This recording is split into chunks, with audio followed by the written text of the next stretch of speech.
Nation one election पर आपका stand क्या है?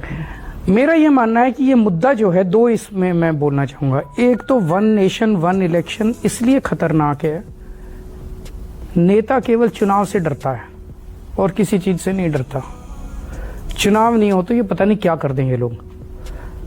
अब आप 5 साल में कभी म्यूनिसिपैलिटी के चुनाव हो रहे हैं, कभी इस राज्य के चुनाव हो रहे हैं, कभी इसके हो रहे हैं, तो ये कुछ ना कुछ जनता के बीच में जाते रहते हैं, जनता से बात करते रहते हैं, जनता के मुद्दों का समाधान करते रहते हैं, डरे रहते हैं।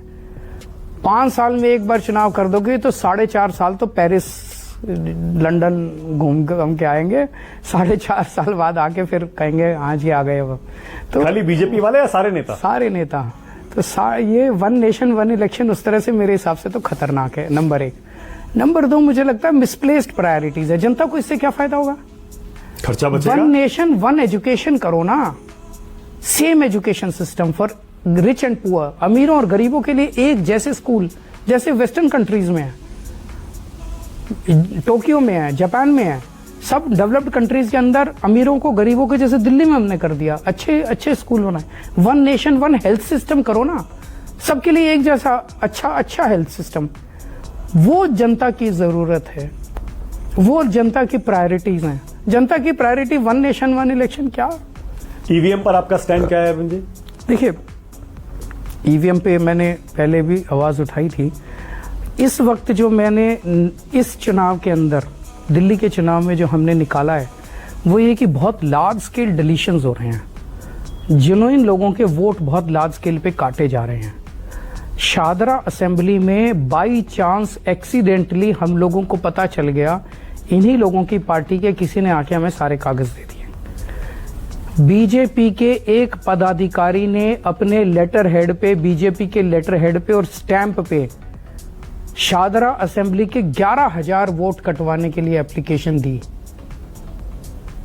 चुनाव आयोग का रूल है कि अगर कोई एप्लीकेशन आएगी वोट कटवाने के लिए तो उसको वेबसाइट पे डाला जाएगा। चुनाव आयोग ने इसको वेबसाइट पे नहीं डाला और अंदर ही अंदर ये 11,000 वोट कटने की प्रक्रिया चालू हो गई। ये तो भला उस आदमी का जिसने बीजेपी से हमें सारे लाके कागज दे दिए। हमने आवाज उठाई, प्रेस कॉन्फ्रेंस की, उसके बाद रुक गई सारी प्रक्रिया, लेकिन रंगे हाथों पकड़े गए। अगर 11,000 ये वोट कट, हमने रैंडम सैंपलिंग करवाई, चेकिंग कराई फील्ड में, सारे लोग एग्जिस्ट करते हैं अपने अपने घरों में, 30-30, 40-40 साल से रह रहे हैं। इन्हीं को ये लोग रोहिंग्या बोल रहे हैं। जो 11,000 लोग थे इनको ये रोहिंग्या बोल रहे हैं। उसमें राम सिंह, उसमें श्याम मिश्रा, ओम प्रकाश मिश्रा, ये सब नाम है उसमें। तो 11,000 वोट अगर ये आम आदमी पार्टी के कटा देते, पिछली बार हम 5,500 के मार्जिन से जीते हैं वो सीट, हम तो हार जाते। और अगर ये पूरे दिल्ली के अंदर इनका प्लान था हर विधानसभा में 15-15, 20-20 हजार वोट, अब रुक गया ये। रुक गया ना? हाँ, ओके। लेकिन कहते हैं कि बाकी राज्यों के अंदर इन्होंने अभी एक वेबसाइट की स्टोरी आई है जिसमें उन्होंने दिखाया कि फर्रुखाबाद, मथुरा और चांदनी चौक दिल्ली का, इन तीनों में लोकसभा चुनाव के पहले बहुत लार्ज स्केल के ऊपर वोटर डिलीशन हुए हैं।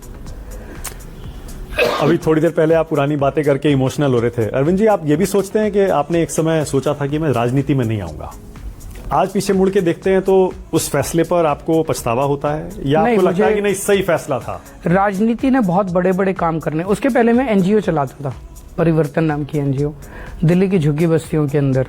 वहां पे जो सुंदर नगरी, नंद नगरी की झुग्गियां, वहां रहता था, वहीं पे एनजीओ चलाता था।